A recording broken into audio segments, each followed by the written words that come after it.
Tal como lo mencionamos siempre en este programa, Corrientes es una ciudad que tiene un montón de historias, mitos, cosas raras, lugares emblemáticos.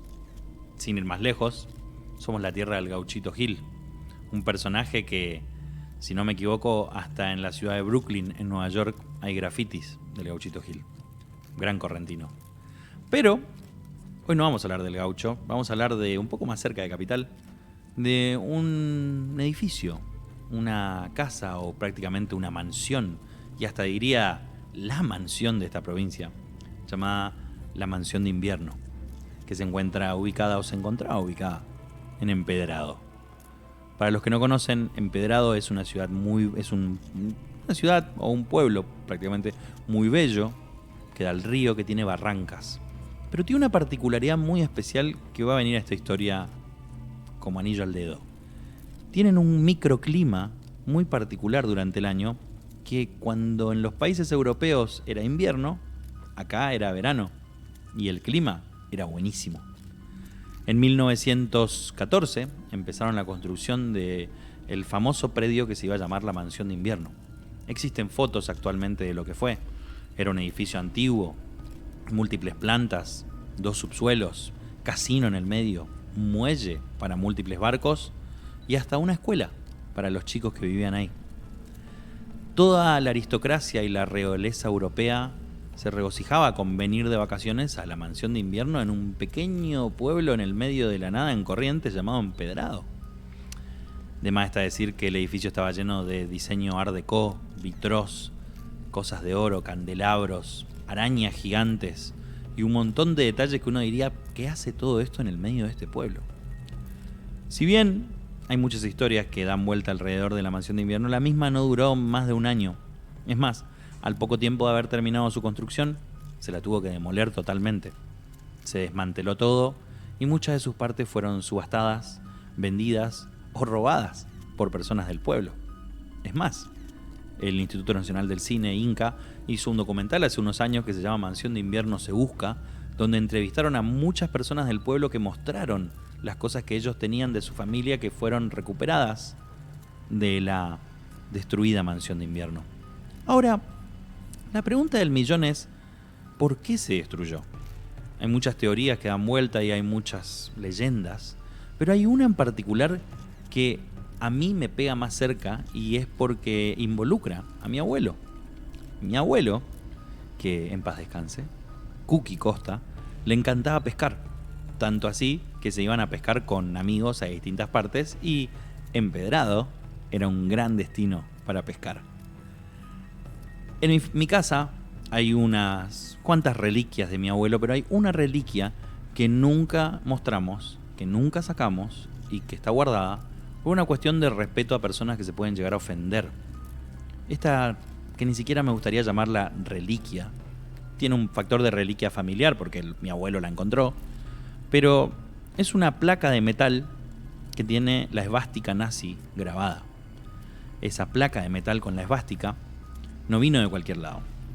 Él, un día pescando con unos amigos, se encontraron en la costa de Empedrado con varios barriles, a lo que ellos fueron como jóvenes curiosos a explorar. ¿O acaso ustedes no hubieran ido a explorar si encontraron un montón de barriles en la costa que no estaban antes? Y cuando se encontraron con estos barriles se dieron cuenta de que tenían el símbolo nazi con el águila.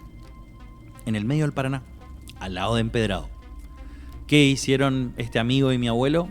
Cortaron un pedazo del barril y se lo llevaron y cada uno se quedó con un pedacito del símbolo nazi. Lejos estaba mi abuelo de ser un nacionalsocialista o de ser un racista o de cualquier otra cosa que podamos asumir que los nazis eran.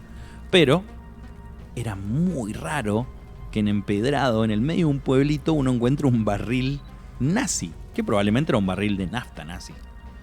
Lo guardaron como un objeto de recuerdo, de memorabilia, y en mi casa en algún lugar, en algún mueble antiguo, debe estar guardado en un fondo muy escondido, cosa de que nadie lo pueda ver. Inclusive alguna vez hemos tanteado la posibilidad de tirarlo, pero como se conecta con esta historia no lo podíamos hacer. Una de las leyendas más famosas de la Mansión de Invierno es que en realidad ahí operaba una base alemana que transmitía señales a Europa para avisar de posibles movimientos en Sudamérica con la inminente Primera Guerra Mundial y eventualmente la Segunda Guerra Mundial. ¿Por qué es importante mencionar a los nazis en esta historia? Porque cuando empezó toda la movida de la guerra se dinamitó todo el lugar. Y si ustedes miran fotos de la Mansión de Invierno, si ustedes miran el lugar, miran los detalles, miran la arquitectura y miran la construcción para la época, ¿por qué no simplemente cerrar el lugar? ¿Por qué no simplemente abandonarlo? Dato de color, la Mansión de Invierno no está al lado de la ciudad. Está en las afueras, en el medio de un campo, bastante cerca del río. O sea que ni siquiera tenía contacto con nadie de la ciudad como para decir, bueno, molestaba, había que ocupar el espacio para edificar algo.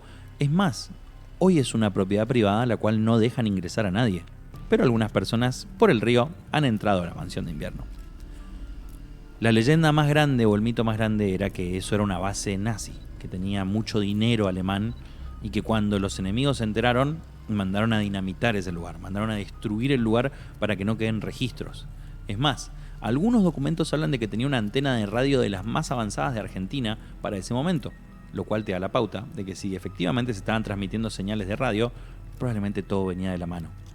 Está comprobado históricamente que muchos buques de guerra nazi se escaparon a Argentina y pasaron por el Paraná, viniendo para Capital Federal y para distintas zonas.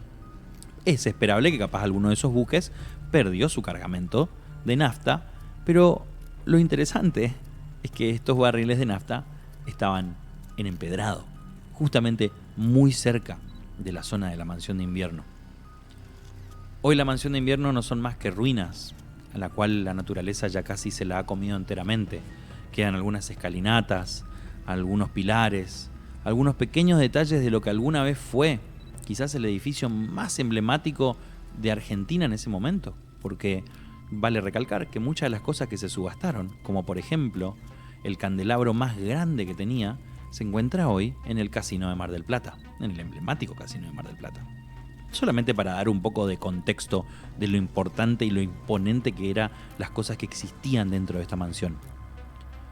Se dinamitó, hoy no quedan más que ruinas, que algunas personas se han osado a ir en lancha para meterse, escalar el barranco de tierra, subir a través del monte y poder estar parado donde quizás alguna vez la sociedad más elite de Europa se juntó con la fantasía de tener un lugar de vacaciones o quizás un refugio de escape ante la inminente guerra. Nunca lo vamos a saber, lamentablemente la máquina del tiempo no existe y no podríamos volver.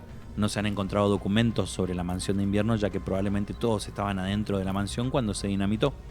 Lo que sí sabemos es que toda la historia que la rodea está llena de misterio, está llena de bombas, está llena de radios, está llena de oro, de mármol, de joyas y de una historia que nadie parece comprender de qué se trata.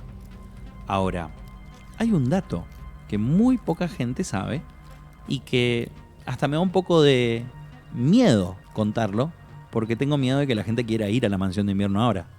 Pero cuando se dinamitó la Mansión de Invierno, se dinamitó toda la planta principal y todas las plantas superiores, pero no se dinamitaron los dos subsuelos que existían. Y hasta el día de la fecha, y hasta donde mi conocimiento llega, nadie se adentró en los subsuelos de donde existía la Mansión de Invierno.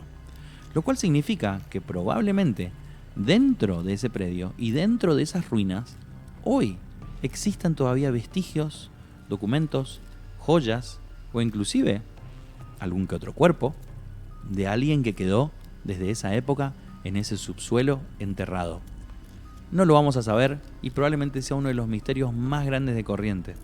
Lamentablemente, el campo, que pertenece a una familia y es privado, no permite el acceso al lugar, ya que por eso el lugar hasta el día de hoy no es considerado ni patrimonio histórico ni patrimonio cultural de la provincia ni de la nación. Pero creo, y estaríamos todos de acuerdo, de que estaría buenísimo hacer una investigación y realmente llegar al fondo de qué pasó en la Mansión de Invierno. Lamentablemente nunca vamos a poder saber qué pasó, y probablemente en ese sótano sigan estando un montón de información que nos pueda servir para descubrirlo. Pero creo que estaríamos todos de acuerdo de que estaría bueno hacer una nueva expedición a la Mansión de Invierno y quizás descubrir un poco de esa historia que puede ser tan bella como turbulenta que nos está esperando.